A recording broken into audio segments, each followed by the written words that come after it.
Can you trust ChatGPT to give you good financial advice? Maybe even better than a human? As a former financial advisor myself, I'm just as curious as you are. Let's find out. Oh, if only it were that simple, past Josh in his Taipei hotel room, you little sit down and husk it out type of guy. It is not that simple. There are at least 4 gigantic reasons why the central question of this video is not an easy one to answer. Hello from Da Nang, Vietnam. First of all, as a lot of people pointed out in my last video, the one that went so viral it more than doubled my subscribers and got my channel fully monetized, more on that later maybe, the voice model of ChatGPT is nowhere near as intelligent, or at least nowhere near as good at seeming intelligent as the text-based model. So after this voice model test, we're gonna have to do the text-based model as well. Okay, so not too bad, that's not too much work, but secondly, LLMs like ChatGPT will give you slightly different answers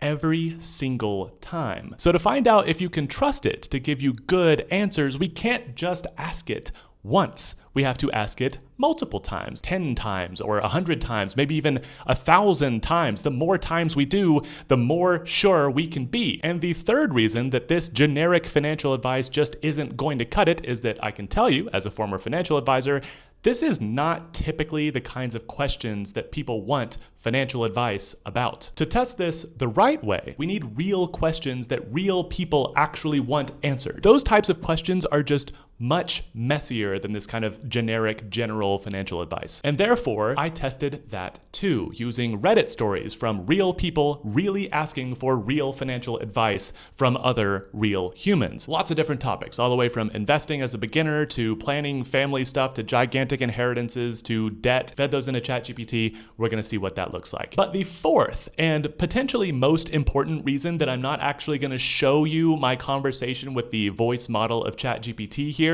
is that it was absolutely mind-numbingly, incredibly boring. For example, build 3 to 6 months of emergency savings. Ask yourself, do I have an emergency fund? Am I avoiding high interest debt? Am I getting my full employer match?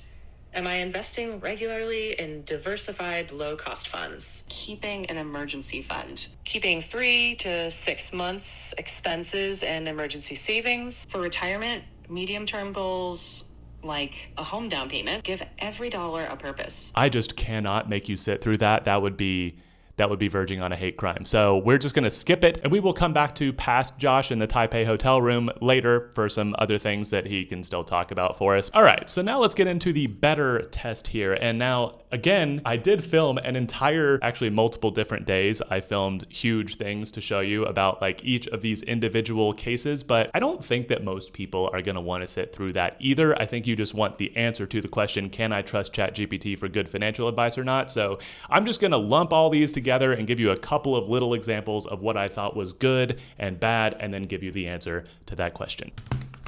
Let's talk about it. When I put all of these Reddit stories into ChatGPT, I have the personalization completely off. There is no memory whatsoever. You should get similar answers if you just did like an incognito browser or whatever, which honestly might be kind of a good idea, because if you're gonna be talking about financial stuff, then it might be nice for OpenAI not to know who you are as you're saying that. So if you're using a VPN and a private browser at the same time, not logged in, hopefully it would be semi-private. And I think it goes without saying, don't share anything with ChatGPT that you wouldn't share on like Reddit, especially in light of the fact that it could leak this stuff online, as has already happened with Claude. Be careful, please. Don't be dumb. Anyway, here's my big takeaways. Number one, and potentially most importantly, honestly, if you clicked on this video wondering if ChatGPT even will give you financial advice, like specific tailored financial advice, yes, it will. It will do that. Like this question here, this is an extremely specific and detailed with numbers type of situation where someone is asking basically what they should do with extra money based on their entire financial situation, all their expenses and stuff like that.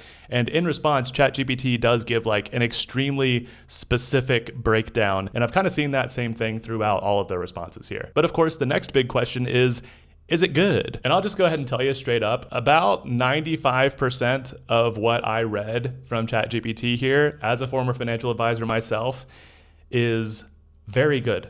It is extremely good financial advice, 95% of the time. And we will get to that other 5% in a second, but let me just give you some quick overview of the types of things it was able to do very, very well. In that 95% of really good advice, it was able to give guidance on things like starting investing as a total beginner, probably a very common thing that people would try or wonder if they could go to ChatGPT for. Specific United States accounts to use in a real person's very real situation, as well as others. There were other pretty specific situations that I ran through here. Investing advice in general, where it almost always gave the correct information that index funds and what it kept calling an intentionally boring portfolio is a much better idea than stock picking. That is true, and it emphasized that over and over, including for someone who was kind of like implicitly trying to beat the market. It tried to like steer them back to like, hey man, you've got 400K in assets, just don't mess that up. Don't try anything crazy. You just have to do like the basics well at this point.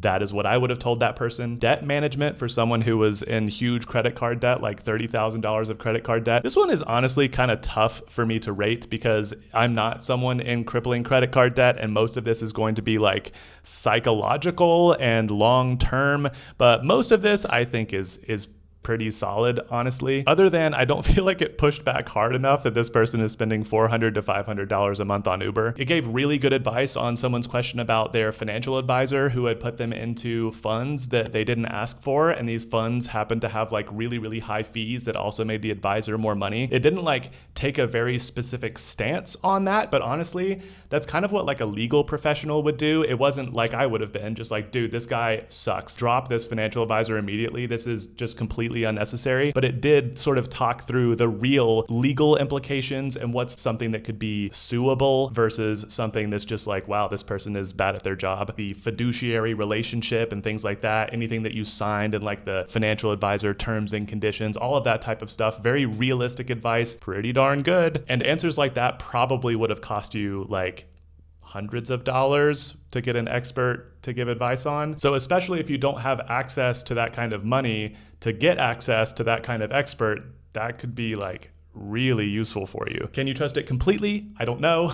There's a huge asterisk on everything here that I only did do about like 10 different iterations of this. I can't do an infinity of trials, but maybe this is a good time to say, try it yourself. Like, don't obviously give it anything like sensitive information, but like I would love to see more examples in the comments of people trying this stuff themselves, maybe with the memory on. Maybe that gives it the ability to make better responses, or maybe it makes the responses worse. I don't know. But the more people try this and put their experiences in the comments, the more we can sort of suss out whether more iterations of this would make it better or worse, or what situations it's good and bad in, all that stuff. And finally, I did also ask it about this very interesting Reddit post in which a 24-year-old inherited suddenly $4.5 million inside of a Roth account. And interestingly, it gave really, truly perfect advice to this, I think. I mean, like as close to perfect advice as you could get. It handles the emotional side quite a bit, and it also says like, hey, go see a professional. It talks about pitfalls of some professionals, because if you just inherited $4.5 million and you're like, I need a professional to help me with this because I don't know what I'm doing, there will be so many financial advisors, unfortunately, who will look at this person and say, oh my gosh, the golden goose. This person is going to let me do whatever I want. At 1% commission, this would make someone $45,000 a year to manage. So if this person just goes to, just any financial advisor, they could pay an absolutely crazy amount of money unnecessarily. And it talks about, hey, avoid those kinds of people. You want to go to a fee-only financial advisor who you can just pay by the hour to give you advice on what to do with this stuff. It even says go to a second professional, a CPA, and try to run it by them, what you should do with this inherited Roth, what the rules are there, etc. This is excellent advice. It even talks about like not telling people that you're rich now, which is like one of the most upvoted comments on this Reddit post, is just like, hey, do not tell people, do not tell anyone else, because otherwise like everyone's going to come asking you for money now that they know that you're rich, and it could affect like your public perception with your friends and like all this kind of stuff. So there are tricky things here, and ChatGPT did a very, very, very good job of addressing everything about this situation that I think could be tricky. So most of this advice is surprisingly very, very good, but that is not even half of the whole answer here. Because when we ask if ChatGPT can be trusted to give you good financial advice, we have to consider what the alternatives actually are. And for most people, that's get financial advice from a human, or it's maybe if you don't have enough money, something like that, not get financial advice at all. And I want to be super clear that even before we get into any of this fishy stuff, this other 5%, if you can't get any financial advice at all because you are in a bad situation, this is almost certainly, I think, better than nothing. In fact, let's kick it back to Josh in the Taipei hotel room to explain why I feel like this is such an important thing to talk about here. I want to be clear, I think it's a good thing if people can get financial advice from ChatGPT for free. Because one of the things that bothered me the most when I was in the financial industry is that the people who need financial advice the most cannot pay for it. They can't afford it. That's the point. They're not in a good financial position. They don't have hundreds or even thousands of dollars to pay a financial advisor to help them out of their bad situation. But I have to add just a couple more interesting observations here because I feel like there's more to discuss here than just whether ChatGPT can give you financial advice. It's can it give you financial advice that's better than a human? And there I have some very specific perspective because I used to be, is that grammatically correct? I used to be a financial advisor. And I have to say, I did not meet a lot of financial advisors that I thought were actually qualified intellectually, like had the knowledge necessary to actually give people good financial advice. And on top of that, most financial advisors are, believe me, just trying to sell you stuff. Like they're trying to manage your investments for a fee, or they're trying to sell you insurance or annuities, or even worse, they might be trying to sell you what are called A shares and B shares, which are just completely unnecessary types of funds where the advisor just gets a cut, like a 3-5% cut, maybe even just to sell you the fund. But like it's totally unnecessary. The fee is totally unnecessary. And people do that just because it makes them money. So ChatGPT has this interesting advantage where it's not, at least in that way, biased. It's not trying yet to sell you anything. That's going to be point number 2. It's not trying to sell you anything in the way that a usual financial advisor would be totally trying to sell you something, and therefore biasing their advice toward the things that will make the financial advisor the most money. And personally, I think that is a gigantic advantage of trying to use ChatGPT just for these basic little bits of financial advice. Like it's not trying to get your IRA into its domain so that it can charge you a yearly fee on that IRA. It's not trying to sell you a specific mutual fund because it gets a kickback, but it could.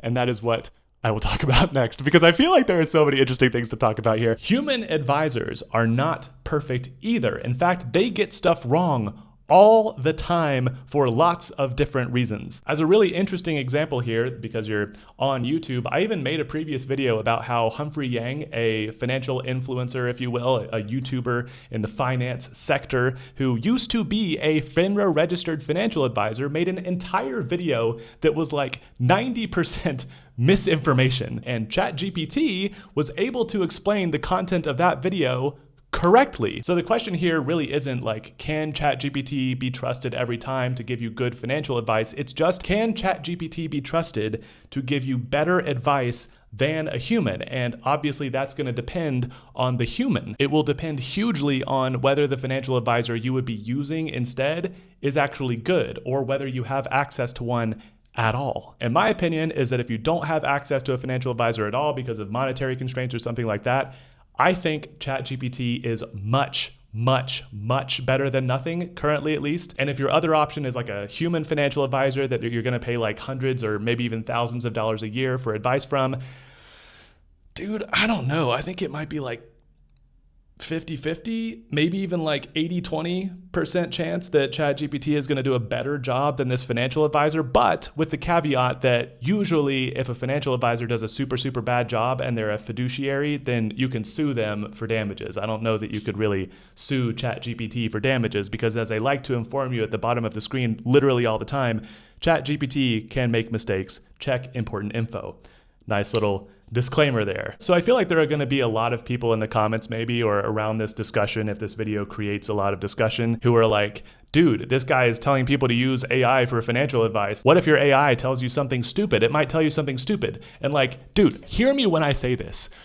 The human could tell you something stupid too, and in fact, they probably will. Either of them could tell you stupid stuff, but I think ChatGPT seems to be less likely to tell you stupid stuff. Okay, so maybe you're mostly convinced and you're like, okay, I think I can actually use ChatGPT for financial advice, but is there anything I need to be worried about? Anything I need to look out for?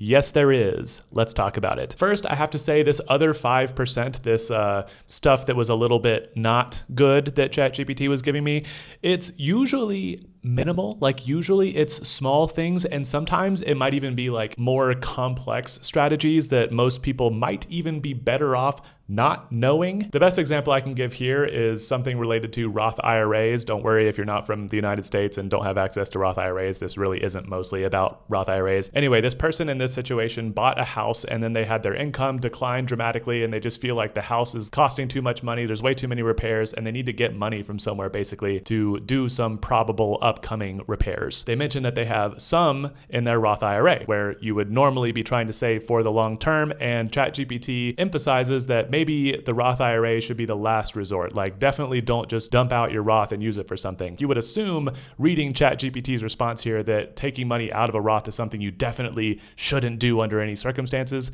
That's not really true. You can actually take out your deposits from a Roth, like what you put in, it's called your basis, anytime you want with absolutely no penalty whatsoever. You might just not be able to put it back in. But in this case, if that person really needed that money, they could access it. But it might be better for this person if they don't perceive that money as available, because it would be best to be able to just leave it until retirement because it'll compound and all of that kind of stuff. The rules around taking stuff out and putting it back in are pretty complicated. Basically, what I'm saying here is that there are more complex things that this person could do, but worrying about those more complex things might actually not be good for the person. So I can kind of forgive ChatGPT here for not giving the more complex advice. It also occasionally gave some advice like in some more complex account type of things that is not great because of very, very specific rules that could save someone money, but that honestly, the information is so rare that I recently didn't know it off the top of my head. I asked my CPA, an actual certified public accountant, they didn't know the answer. And then I called Fidelity,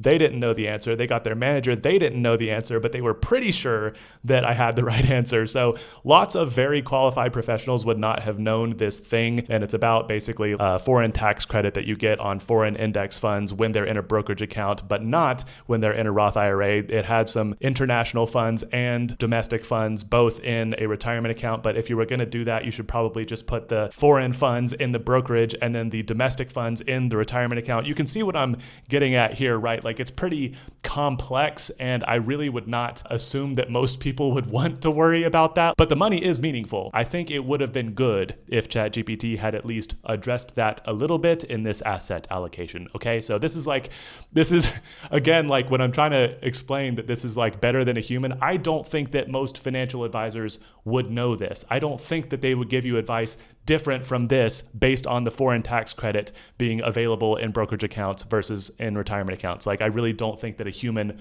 would have given you better advice than this. Oh, and by the way, I have asked ChatGPT about this specific thing before, and it gave me the correct answer when I specifically asked about it. So again, another point for ChatGPT, because other actual human professionals could not give me the answer to that question with any confidence whatsoever. But I do think that there is one huge caveat that we need to add here, one big asterisk that we need to put on ChatGPT giving decent financial advice, which is if you ask for bad financial advice, then you might get bad advice. And this is what I found when I put this Reddit story into ChatGPT. They're talking about like the dollar is dying, stocks are overvalued, crypto is already gigapumped, Europe is dead, you can't trust Chinese assets, gold is already up massive, what do we buy right now? Big macroeconomic stuff like where should I put my money? Implicitly to do better than an index fund, because you could, of course, always just buy an index fund instead of whatever investments you are talking about. So it is fair to benchmark most investments against an index fund that you could have otherwise bought. And in response to all of this, ChatGPT gives some pretty questionable ratings here for different asset classes. One of them being broad S&P at current levels, 2 stars, like the lowest rating that it gives any of these things, at current levels implying market timing. Like this is poisonous advice. Like this is really, really bad. No typical investor needs to read any of this. Maybe if you were like at Morgan Stanley and you wanted to like get some different investment ideas based on the current macro environment, then you could get some ideas from ChatGPT, bring them to your boss, pass off those ideas as your own. In that case, I could see this being kind of useful. This is the only time that I saw a response that I was like, dude, this is garbage. However, this is what the person asked for. So if you ask for poison, you might get it, is my point here. And also, to be fair to ChatGPT here, I did ask it a follow-up question. Using your suggestions here, what are my odds of beating the S&P 500 consistently? And it gave the probably correct answer, which is vanishingly low, almost no chance of beating the S&P 500. So if you would ask some follow-up questions here, the right follow-up questions, then you will get the truth again. So this just like shows us that you should still be careful. And if you try to ask it for things that are unreasonable, you might get unreasonable responses. But again, like, can we really blame it for that? If you go to TikTok and you ask about this kind of thing, you will also get unreasonable answers. You will also get a bunch of humans trying to sell you courses and stuff. It will probably be worse than this. So can you trust ChatGPT to give you good financial advice? Well, first of all, I don't think that's the right question. I think that the right question is, can ChatGPT be trusted to give you good financial advice more than the average human? And I guess average human financial advisor, to be fair. So for basic beginner financial advice, I think so. I think it might be better than the average human financial advisor. And honestly, that says just as much about ChatGPT being pretty good at giving advice as it does about the average financial advisor being very bad at giving financial advice for reasons we've already talked about. They're huge biases. They literally make a living trying to sell people stuff through that advice. Remember that. Unless they're a fee-only financial advisor, which is the type of financial advisor that I would recommend getting if you actually want a human financial advisor, they're just going to be far less biased. If they don't charge you a fee at all, it's kind of a red flag, honestly, because they've got to be making money some other way. And whatever that other way is, it is very likely to bias their advice. So what about very specific financial advice? Like, here's my whole financial situation, no account numbers, just balances and stuff like that. Can we get good advice from it in that regard? Honestly, probably. And again, weird as it is to say it, I think it would probably do a better job than the average human financial advisor. But what if you want financial poison? What if you just want to, finance bro it up and just talk about different types of investments and try to beat the market unsuccessfully? Yes, ChatGPT could probably help you with that too. And I would say, unfortunately, but that's on you, dude. That's what you asked for. So the overall answer to the question, can you trust ChatGPT to give reasonably good financial advice, I think is currently just yes, and big asterisk around currently. We're going to talk about that in just a sec. There is more to this discussion. That's kind of the final piece. Please bear with me until we talk about this too, because it is really, really interesting, I think. And I want your opinions about it in the comments. But there are tons of cases in which I think this could be really, really useful. First and foremost, if you cannot afford a financial advisor, I really confidently think that this is better than nothing. So you could try it, give it a shot, and do your own research and stuff. It gives you the sources, so you can check out the sources too if you want.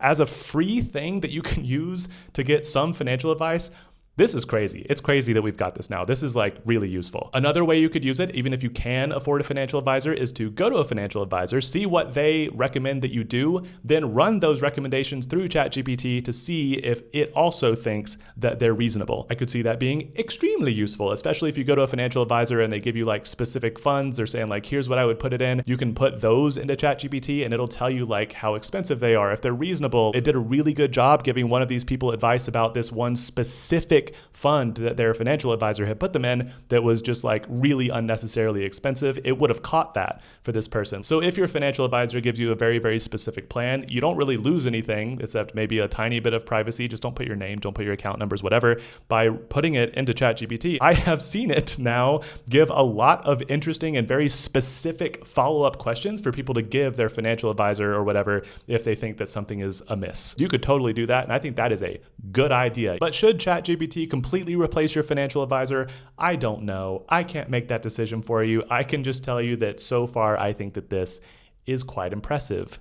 Again, so far. So let's talk about this last factor in this whole AI financial advice discussion that I think is very, very interesting. So one thing that people love to say That was really loud, sorry. One thing that people love to say about AI, and it's always really interesting to hear, is this is the worst that this technology will ever be. It's only going to get better from here. But I think in this case, that might not be true for very interesting reasons. One of the things that people have been talking about a ton in the context of AI is all of the money being poured into AI and the seeming improbability of making that money back. ChatGPT is on like a billion people's phones. That's all well and good, but they're still losing like billions and billions and billions of dollars per year. And people are just having trouble seeing how they could eventually make all of this money back. And it's good to be skeptical, but I think it's worth remembering that at the time that a lot of people were talking about this, and people still do today,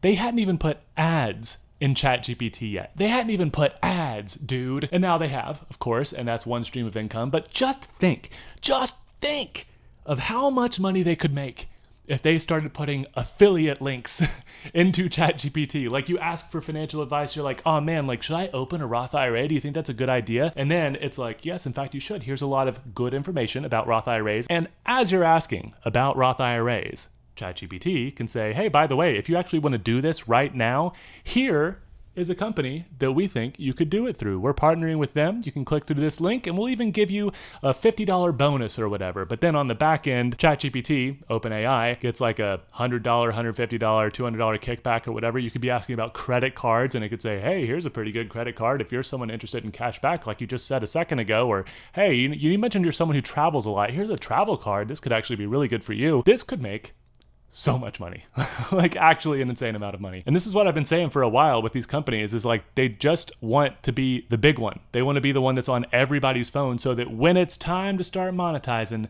there's a lot of users that they can monetize.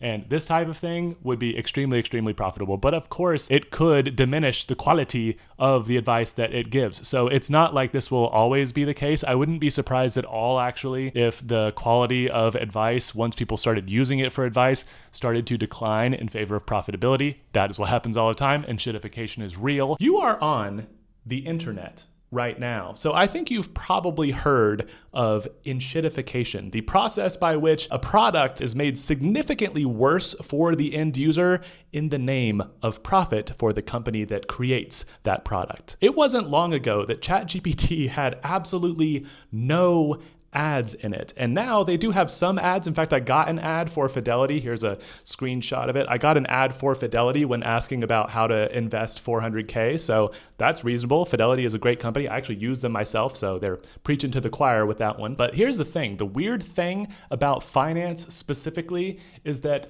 the best advice tends to be the least monetizable. Like, free brokerages like Fidelity are awesome, but ones like M1, you've heard about more in YouTube. Why is that? Because they have a commission program with creators. So even though they're worse, even though they charge you completely unnecessary fees, you've heard more about them. And there are creators, tons of creators on YouTube, on TikTok, etc., that are going to try to sell you these brokerage firms over the better ones just because they will make them money. And I could totally see a world in which ChatGPT does a similar thing purely because it is quite profitable. So I want your opinions on this. Will this technology for financial advice actually get better? Or will it get worse because there is a financial incentive to sell things through it? There's another possibility here, which is that ChatGPT gets worse for it because ChatGPT is trying to make money, but there are, of course, local LLMs that you could use instead. You could run them on your own laptop, free, open source, no ads, anything. Those could get really good and they could be totally free and have no incentive to sell you anything. So it is possible that this technology could keep getting better, and then there could be free open source versions that you download and have no incentive to sell you anything, which I think would be really, really awesome. But it's also possible that the models like ChatGPT, Claude, etc., the big ones that have more data, that those could be better at the actual financial advice, but try to sell you stuff through it and therefore not be as good. But they will also be advertising their services. So there's a ton to consider here. And just like my last video, I'll put it on the end screen, by the way. Apparently people really, really liked it. More on that in just a sec. Just like the last video, put your opinion in the comments about where it goes from here. Are people going to start using ChatGPT for financial advice or other LLMs? Are they going to actively start using them? Are real financial advisors going to start having a hard time with their value proposition to their customers? Because now you can get the same advice just from ChatGPT without a 1% assets under management fee or whatever. This is all just like so interesting. So as a time capsule, comment where you think that this is going to go, and we can check back in 10 years and see if any of that stuff did indeed happen. If you're new here, subscribe, please. This video was so much work. I am excited to post more regularly after this. I will let previous Taipei hotel room Josh tell you about why this took so long to get out, and just a couple of words about what that previous video has done for me as a human. For the people who made it all the way to the end here and maybe are some of the OGs on the channel, you may or may not have seen that that video got kind of a crap ton of views. And by a crap ton, I mean I've never had a long form, horizontal, regular YouTube video get even like 10,000 views. That one got 10,000 and then 20 and then 50 and recently hit 100,000 views. That would have been enough to get this channel monetized by itself. So this channel is now fully, officially, completely, normally monetized. In fact, I think I've already made about $100 from the AdSense on that video. So we are playing the game now, folks. Like after all this time, after like 2 years of trying to make this channel work, it's not that it totally has worked now. Like you can't live on $100, but like after thousands of hours of just trying to basically like get permission to play the game of YouTube, like prove my mettle enough that YouTube is willing to pay me money, we can now play the game. So thank you so much. If you're one of the people who watched that video, you have potentially changed my life, or at least put it in a very specific direction. And I'm really excited now that I've had my time behind the Great Firewall of China, which is why I haven't been recording anything for the past 10 days. YouTube is illegal. ChatGPT is illegal. All of this stuff is illegal in China, where I was for like 9.5 days. Now I'm really, really excited to give this a good shot. See you in the next one. Bye. Hello from Taipei, Taiwan. Hello from Can you trust ChatGPT? Hello from Taipei. Can you trust ChatGPT? As a former financial advisor myself, can we trust ChatGPT?